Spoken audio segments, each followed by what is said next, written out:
Mi esposa dijo, no creo que este matrimonio dure un año más. Él está muy por debajo de mi nivel. Ellas se rieron. Yo dije, terminemos con esto ahora. Esa noche, el mensaje de su mejor amiga me dejó helado. Llegué a casa después de hacer un doble turno en el almacén, exhausto, cubierto de polvo, con cada músculo pidiendo a gritos un descanso. Todo lo que quería era una ducha caliente, quizás un poco de pizza sobrante, y mi cama. La casa estaba iluminada cuando entré en el camino de entrada, lo cual era extraño porque eran casi las 11 de la noche de un miércoles. Entré por la puerta principal y oí voces que venían de la sala. Risas, el tintineo de copas de vino. Mi esposa, Sofía, tenía a sus amigas de visita, algo que hacía a veces, generalmente los fines de semana, pero supuse que tal vez estaban celebrando algo. Dejé mis llaves en la mesa del pasillo, me quité las botas de una patada y comencé a dirigirme hacia la cocina para tomar un poco de agua. Fue entonces cuando oí su voz, clara como el agua, atravesando la charla. Sinceramente, no creo que este matrimonio dure un año más, dijo, y había un tono en su voz, casi como si se estuviera quejando de un mal corte de pelo. Me quedé helado en el pasillo, justo fuera de la vista, oculto por la pared. La conversación continuó, y oí a una de sus amigas preguntar algo que no pude entender del todo, pero la respuesta de Sofía llegó perfectamente clara. Él está cayendo tan por debajo de mi nivel. Es vergonzoso, dijo, y sus amigas se rieron. De hecho, se rieron, como si fuera la cosa más graciosa que hubieran oído en toda la semana.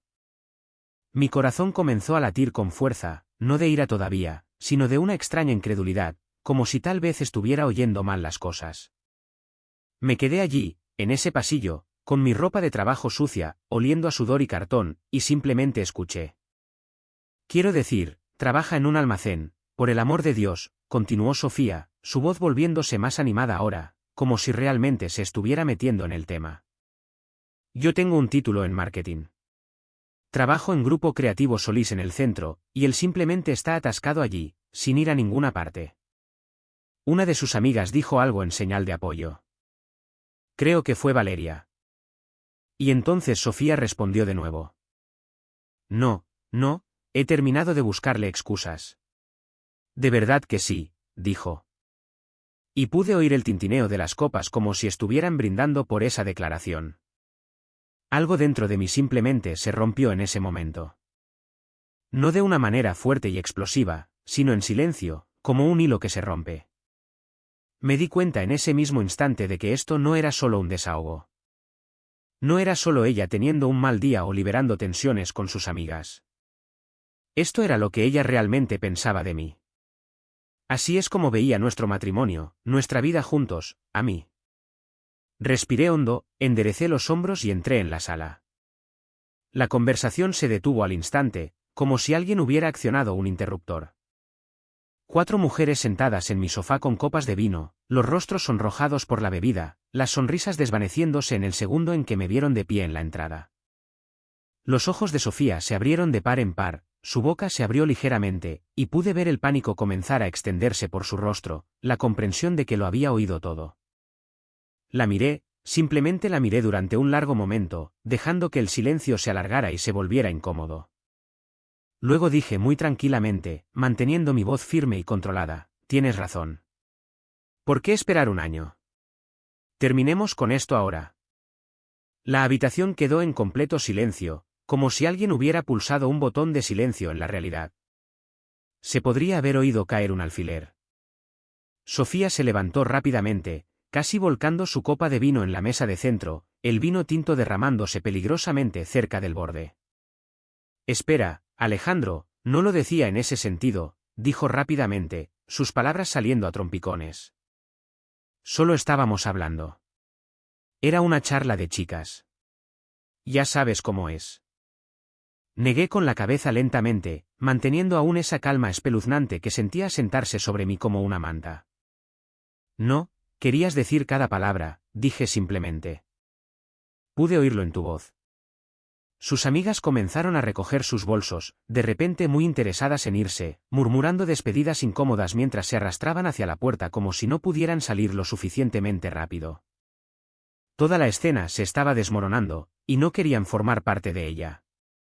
Valeria me miró al salir, y había una expresión en su rostro que no pude descifrar del todo, algo entre lástima y respeto, como si entendiera algo que las otras no. Sofía me seguía mientras yo caminaba por el pasillo hacia nuestro dormitorio, su voz volviéndose más aguda, más frenética a cada paso. Alejandro, por favor. Estás exagerando, no dejaba de decir, sus tacones resonando en el suelo de madera detrás de mí. Me estaba desahogando, eso es todo. Todo el mundo se desahoga sobre su cónyuge a veces. Pero yo ya no estaba escuchando. No realmente. Saqué una bolsa de lona del estante superior del armario y empecé a meter ropa en ella, sin ser cruel al respecto, solo agarrando puñados de ropa interior, camisetas, vaqueros, calcetines. Fui al baño y cogí mi cepillo de dientes, mi maquinilla de afeitar, mi desodorante. Ella me agarró del brazo, tratando de impedirme físicamente que hiciera la maleta, y yo me aparté suavemente. No con brusquedad, solo con la firmeza suficiente para dejar claro que había terminado. Dijiste que estoy por debajo de tu nivel, dije, dejando finalmente que algo de emoción se colara en mi voz. Quizás tengas razón. Quizás lo estoy. Así que, vayamos ambos a buscar a alguien de nuestro propio nivel. Agarré el cargador de mi teléfono de la mesita de noche, mi cartera de la cómoda, y cerré la cremallera de la bolsa de lona. Sofía estaba llorando ahora, lágrimas de verdad corrían por su rostro, el rímel comenzaba a correrse. Podemos trabajar en esto. Podemos ir a terapia, dijo desesperadamente. Por favor, no te vayas, Alejandro. Por favor, podemos arreglar esto. Pero yo ya estaba pasando a su lado, por el pasillo, a través de la sala donde, hacía solo unos minutos, había sido humillado sin siquiera estar en la habitación. Pude ver las copas de vino todavía allí, la botella medio vacía sobre la mesa. Sofía me siguió hasta la puerta principal, todavía suplicando. Alejandro, para. Solo para y piensa en esto, dijo, alcanzando mi brazo de nuevo. Me di la vuelta una última vez, de pie en la entrada con mi bolsa al hombro, y la miré. La miré de verdad. No me respetas, dije en voz baja. Y he terminado de estar con alguien que no me respeta. Luego salí, cerrando la puerta detrás de mí, cortando cualquier cosa que ella estuviera a punto de decir. Me subí a mi camioneta, arrojé la bolsa de lona en el asiento del pasajero, y me quedé sentado un momento con las manos en el volante. Podía ver su silueta en la ventana, mirándome. Arranqué el motor y me alejé, sin mirar atrás. Terminé en un motel junto a la carretera Federal 57, uno de esos lugares baratos con un letrero de neón parpadeante que decía vacante en letras azules y rojas. El recepcionista apenas me miró cuando pagué en efectivo por una habitación, solo me entregó una llave unida a una etiqueta de plástico con forma de diamante. Habitación 14, segundo piso, con olor a cigarrillos y productos de limpieza baratos. Tiré mi bolsa sobre la cama, que tenía un edredón floral desvaído que había visto días mejores, y me senté en el borde. Esperé a que llegara el dolor, la tristeza, el arrepentimiento. Pero en cambio, solo sentí una abrumadora sensación de alivio, como si hubiera estado cargando algo pesado durante tanto tiempo que había olvidado lo que se sentía al dejarlo. Mi teléfono comenzó a vibrar de nuevo, era Sofía llamando, y me quedé mirándolo, viendo su nombre iluminar la pantalla una y otra vez hasta que finalmente saltó el buzón de voz.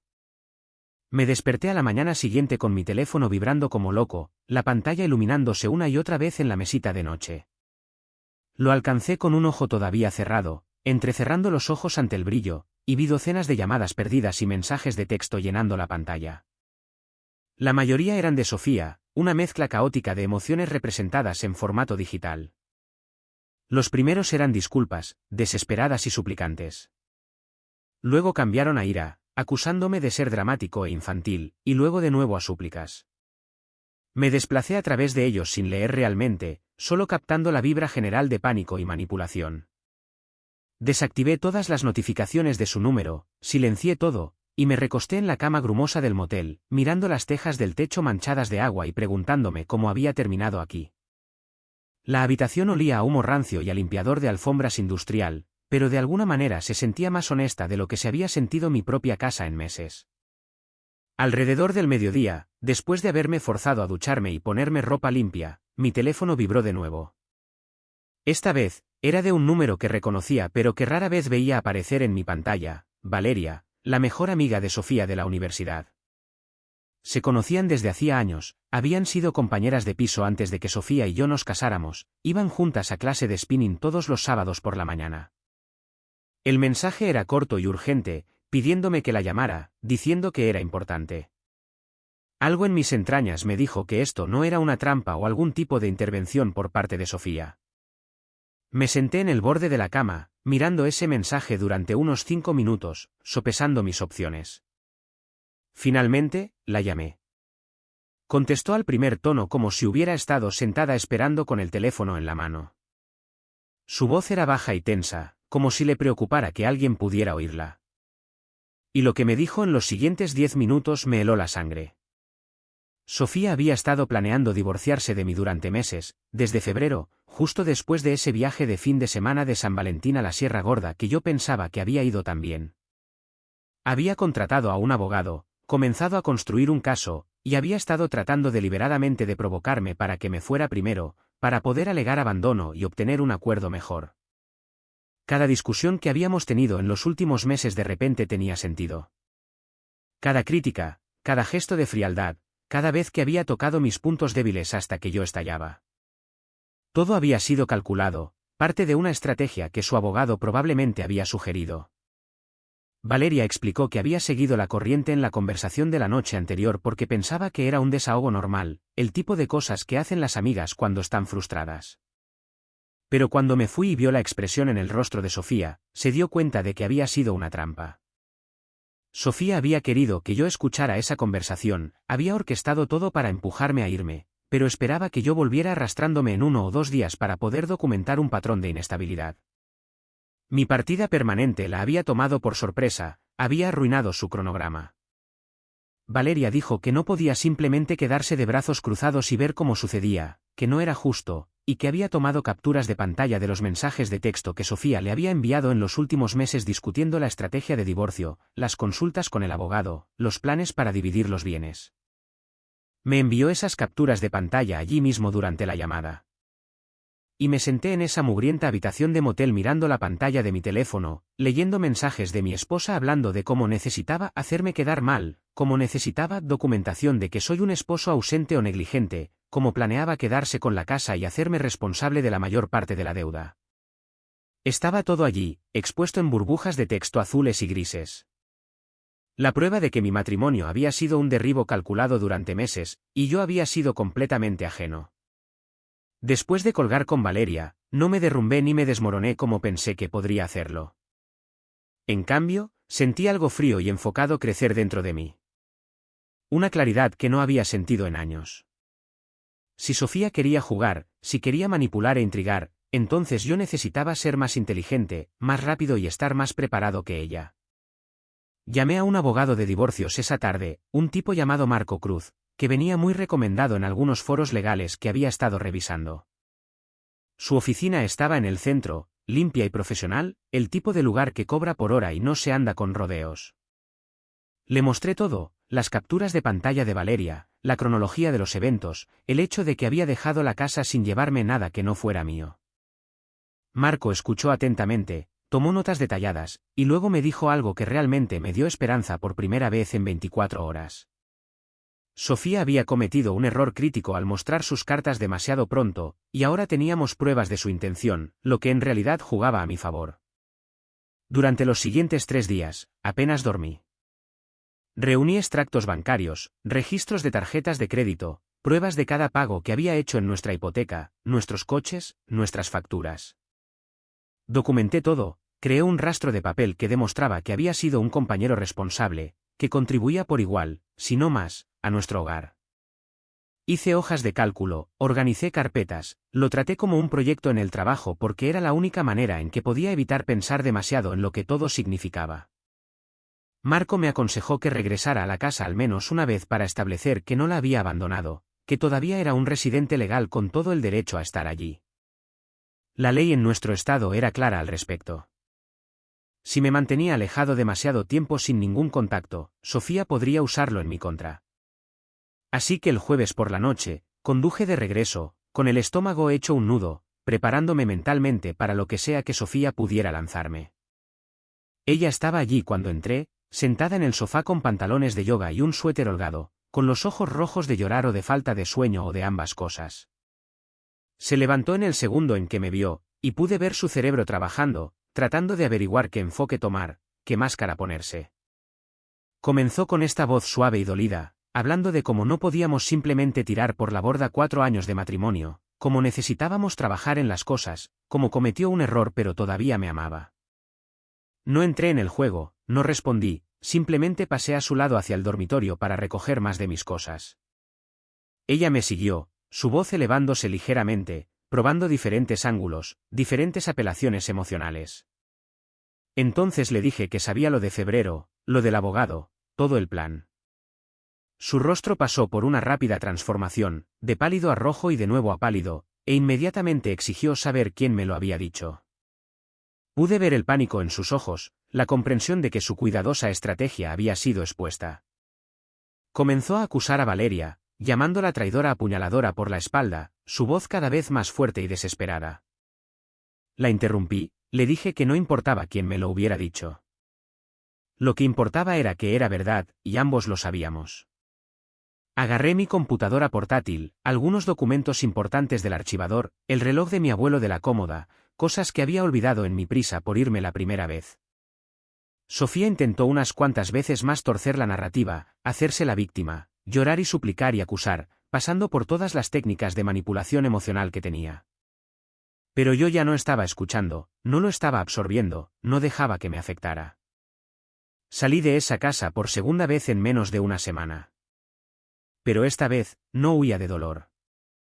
Me alejaba con un propósito y un plan. A la mañana siguiente, Marco presentó los papeles del divorcio, y se los hice entregar a Sofía en su oficina, de manera profesional y pública, exactamente como ella probablemente había planeado hacérmelo a mí. No me sentí victorioso ni triunfante. Simplemente sentí que finalmente había dejado de ser una víctima y había comenzado a tomar el control de mi propia vida. Sofía recibió los papeles del divorcio un martes por la tarde, entregados por un notificador judicial directamente en su escritorio en Grupo Creativo Solís, donde trabajaba. Sé esto porque Valeria me dijo más tarde que Sofía la había llamado inmediatamente después, histérica, gritando sobre traición y humillación. Aparentemente, la mitad de su oficina había visto al notificador entrar y preguntar por ella por su nombre, y la noticia se extendió rápidamente en ese tipo de ambiente. No me sentí bien por ello, pero tampoco me sentí mal. Era simplemente algo que tenía que suceder, un paso necesario para desenredar nuestras vidas. Su abogado se puso en contacto con Marco en 2 días, intentando negociar, tratando de encontrar un punto intermedio, pero toda la ventaja que Sofía pensaba que tenía se había desvanecido. Las capturas de pantalla que Valeria había proporcionado mostraban una clara intención de manipular la situación, y Marco se aseguró de que el abogado contrario entendiera que teníamos documentación de todo. La estrategia que Sofía había pasado meses construyendo, la cuidadosa narrativa que había construido sobre mí siendo un esposo holgazán que la abandonó, todo se desmoronó porque se había vuelto arrogante y les había contado demasiado a sus amigas. Durante las siguientes semanas, observé desde la distancia cómo la vida de Sofía comenzaba a desmoronarse de maneras que nunca podría haber predicho. Valeria y otras 2 amigas de esa noche de vino, incluida una mujer llamada Laura, a quien siempre había considerado razonable, todas se distanciaron de ella. Valeria me dijo más tarde que Sofía se había desquitado con todas, las había acusado de ponerse de mi lado, las había llamado traidoras y, en general, había quemado todos los puentes que tenía. La ironía no pasó desapercibida para mí, las mismas personas que ella esperaba que la respaldaran en el divorcio eran ahora las que proporcionaban pruebas en su contra. El proceso legal real fue sorprendentemente sencillo una vez que todo estuvo expuesto. Llevábamos casados 4 años, sin hijos, sin bienes conjuntos importantes, excepto la casa, que de todos modos tenía una hipoteca superior a su valor. Sofía había presionado para que la compráramos hacía 2 años, insistiendo en que necesitábamos mejorar nuestro estilo de vida, y yo había aceptado, a pesar de que los pagos ajustaban nuestro presupuesto al límite. Ahora, ella estaba atrapada con una propiedad que no podía permitirse por sí sola, y yo estaba perfectamente bien dejándola que se la quedara a cambio de irme limpio. Los coches estaban a nuestros nombres individuales. El mío estaba pagado, al de ella todavía le quedaban 3 años de pagos. La deuda de la tarjeta de crédito se dividió por la mitad, lo que significaba que ella asumió más de lo que esperaba porque la mayor parte provenía de sus hábitos de compra y viajes de chicas de los que yo nunca había formado parte.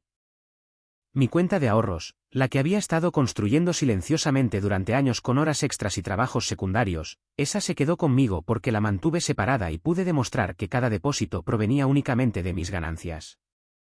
Luego, algo completamente inesperado sucedió en agosto, a unos 2 meses de iniciado el proceso de divorcio. Recibí una llamada de la madre de Sofía, Patricia, una mujer con la que siempre me había llevado sorprendentemente bien. Nunca había sido cálida, exactamente, pero había sido justa, me había tratado con respeto básico, que era más de lo que podía decir de la mayor parte de la familia de Sofía. Patricia me preguntó si podíamos vernos para tomar un café, dijo que necesitaba hablar conmigo sobre algo importante, y en contra de mi buen juicio, acepté. Nos encontramos en una pequeña cafetería cerca de su casa, y parecía más vieja de lo que recordaba, cansada y desgastada. Fue directa al grano. Me dijo que había descubierto lo que Sofía había estado planeando, cómo había estado manipulando la situación, y que estaba avergonzada. Patricia explicó que había criado a Sofía para que fuera independiente y ambiciosa, pero en algún punto del camino, esas cualidades se habían torcido en derecho y desprecio por cualquiera que percibiera como inferior a ella. Se disculpó por no haberlo visto antes, por no haber intervenido cuando notó cómo Sofía hablaba de mí en las reuniones familiares. Entonces me dijo algo que me dejó boquiabierto. Sofía había estado teniendo una aventura desde enero, unos 8 meses para ese momento, con un tipo de su oficina llamado Daniel, un subdirector de su departamento que conducía un BMW y vestía trajes caros. Patricia lo había descubierto por accidente cuando pasó por casa de Sofía sin avisar una noche y encontró pruebas que no podía ignorar, recibos de hoteles caros, mensajes de texto abiertos en un iPad. La aventura lo explicaba todo, el cambio repentino en el comportamiento de Sofía, el aumento de las críticas, los elaborados planes de divorcio que comenzaron en febrero. Patricia dijo que, por lo que había reconstruido, Daniel estaba casado, pasando por su propia separación complicada, y le había dejado claro a Sofía que no buscaba nada serio, solo alguien con quien pasar el tiempo mientras se resolvía su propio divorcio. Aparentemente, Sofía se había convencido de que una vez que ambos divorcios estuvieran finalizados, ella y Daniel terminarían juntos, que él dejaría a su esposa por ella por completo. Pero Daniel nunca había prometido eso, de hecho, había sido bastante directo en que no estaba listo para un compromiso, y Sofía simplemente había oído lo que quería oír. Por eso entró en pánico de esa manera cuando me fui, explicó Patricia. Todo el plan de Sofía había sido controlar la narrativa, dejarme en sus propios términos mientras me mantenía como una opción de respaldo en caso de que las cosas con Daniel no funcionaran como ella esperaba. Cuando me fui de inmediato y presenté la demanda primero, había destrozado su ilusión de control. No lloraba porque me amara o quisiera que volviera. Lloraba porque interrumpí sus planes cuidadosamente trazados y la dejé a la deriva. Patricia dijo que ya le había dado esta información a mi abogado, que quería asegurarse de que yo tuviera todas las ventajas en el divorcio, dijo que era lo menos que podía hacer después de ver a su hija tratarme tan mal durante meses. Me quedé sentado en esa cafetería, con el café enfriándose frente a mí, procesando el hecho de que mi futura ex-suegra me estaba ayudando activamente a divorciarme de su hija. Marco utilizó la información de la aventura estratégicamente, y el abogado de Sofía le aconsejó que llegara a un acuerdo rápidamente antes de que las cosas se complicaran aún más. Para septiembre, 3 meses después de esa noche en que la había oído hablar mal de mí a sus amigas, estábamos oficialmente divorciados. El acuerdo fue más favorable de lo que esperaba. Me fui con mis ahorros intactos, mi camioneta, la mitad de nuestros mínimos bienes conjuntos y nada de la deuda de la casa. Sofía se quedó con la casa, los pagos de la hipoteca y el préstamo de su coche, exactamente lo que quería sobre el papel, excepto que ahora tenía que manejarlo todo sola. Mientras que Daniel, según Patricia, había terminado por completo con ella una vez que se corrió la voz en la oficina sobre el divorcio y el drama. Aparentemente, tener una aventura era una cosa en la mente de Daniel, pero estar asociado públicamente con el desordenado divorcio de Sofía era otra, y se distanció rápidamente para proteger su propia reputación y sus intentos de reconciliación con su verdadera esposa. Me mudé a un apartamento de una habitación al otro lado de la ciudad. Nada lujoso, pero era mío y solo mío. Me volqué en el trabajo, cogí turnos extra, me ofrecí voluntario para proyectos que nadie más quería. Mi supervisor se dio cuenta, comenzó a darme más responsabilidad y para noviembre, me habían ascendido a supervisor de turno con un aumento de sueldo decente. No era glamuroso. Todavía trabajaba en un almacén, todavía llegaba a casa cansado y dolorido, pero estaba construyendo algo, avanzando en lugar de estar estancado. Por esa misma época, comencé a hablar más con Clara, una mujer que trabajaba en la oficina del almacén manejando facturas y manifiestos de envío. Siempre habíamos sido amigables, intercambiábamos saludos y charlas triviales, pero después de que mi divorcio finalizó, me invitó a tomar un café una tarde. Hablamos durante 2 horas en un restaurante cerca del trabajo, y me encontré relajándome de una manera que no lo había hecho en años. Ella sabía de mi divorcio, todo el mundo en el trabajo lo sabía porque había tenido que ajustar mi horario para las citas en el tribunal, pero no husmeó ni pidió detalles. Simplemente escuchaba cuando yo quería hablar y cambiaba de tema cuando no. Comenzamos a vernos de manera casual. Nada serio al principio, solo películas, cenas y largos paseos en coche los fines de semana. Lo que más me sorprendió de Clara fue lo fácil que se sentía todo, como no había drama, ni juegos, ni la sensación de que tenía que andar con pies de plomo o demostrar mi valía. Ella trabajaba duro, tenía su propio apartamento, su propia vida, y me trataba como un compañero igual, no como un proyecto que arreglar o algo de lo que avergonzarse. Para diciembre, 6 meses después de que todo se hubiera derrumbado, me di cuenta de que había pasado días enteros sin pensar en Sofía, ni en el matrimonio, ni en nada de eso. Dormía mejor, comía mejor, realmente disfrutaba de mi vida en lugar de simplemente sobrevivirla. Me había reconectado con algunos amigos con los que había perdido el contacto a lo largo de los años. Comencé a ir al gimnasio de nuevo, retomé la lectura, cosas que había dejado de lado cuando estaba demasiado agotado tratando de ser suficiente para alguien que ya había decidido que no lo era. Sofía intentó contactarme algunas veces por mensaje de texto, siempre tarde en la noche, siempre con esa misma mezcla de arrepentimiento y acusación. Nunca respondí, simplemente borraba los mensajes y seguía adelante. Patricia se mantuvo en contacto, me envió una tarjeta de Navidad ese año con una nota escrita a mano disculpándose de nuevo y deseándome lo mejor. Lo aprecié más de lo que podría expresar, el reconocimiento de que no había estado loco, de que no me merecía lo que pasó. Mirando hacia atrás ahora, casi un año después, puedo ver cómo esa noche lo cambió todo. No solo porque me fui, sino porque finalmente entendí algo importante. No puedes hacer que alguien te respete. No puedes convencerlos con argumentos de que te valoren. Y definitivamente no puedes arreglar una relación en la que una persona ya se ha desconectado y está planeando su salida mientras tú todavía intentas que las cosas funcionen. La aventura, la manipulación, la cuidadosa planificación, nada de eso se trataba de que yo no fuera lo suficientemente bueno.